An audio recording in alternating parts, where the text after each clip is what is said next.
Health insurance scam ಮಾಡಿದ್ದಾರೆ, ಜನರಿಗೆ ದುಡ್ಡು ಹಾಕ್ತಿಲ್ಲ, ನಿಮಗೆ ಹೆಂಗೆ ಗೊತ್ತಾಗುತ್ತೆ? ಏನು ಸರ್ ಇದು ನಿಜಾಂಶ?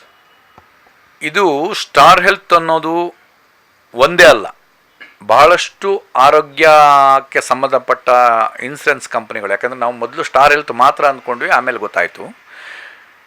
ಇಲ್ಲಿ ಏನು ಮಾಡ್ತಾರೆ ಅಂದರೆ ಕ್ಲೈಮಿಗೆ ಭಾಳಷ್ಟು ಸಮಸ್ಯೆಯನ್ನು ಮಾಡ್ತಾ ಇದ್ದಾರೆ.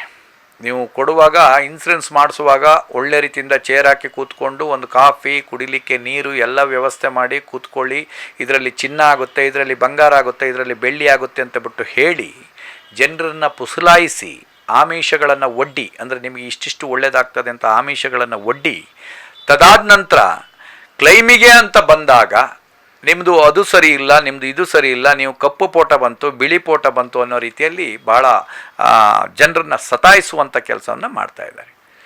ಸುಮಾರು ಈಗ 1 ವರ್ಷದಿಂದ ಈಚೆಗೆ ಸ್ಟಾರ್ ಹೆಲ್ತ್ನಲ್ಲಿ ಭಾಳಷ್ಟು ಕ್ಲೈಮ್ ಇಶ್ಯೂ ಇದೆ ಅಂತ ಹೇಳ್ಬಿಟ್ಟು ನನ್ನ ಗಮನಕ್ಕೆ ಬಂದಿತ್ತು. ಅದಕ್ಕೆ ನನಗೆ ಕೂಡ ಅಷ್ಟು ಇಶ್ಯೂ ಆಗಿತ್ತು. ಯಾಕಂದರೆ ಭಾಳ ವರ್ಷದಿಂದ ಬೋನಸ್ಸು 7 ಲಕ್ಷ ಬೋನಸ್ ಇದ್ದರೂ ಕೂಡ ನನಗೆ ಸಮಸ್ಯೆ ಬಂದಿತ್ತು. ಸೊ ಅದಾದ ನಂತರ ಮಾತಾಡಿದ ನಂತರ ಸರಿ ಹೋಯಿತು, ನಾನು ಅಲ್ಲಿಗೆ ಬಿಟ್ಟೆ.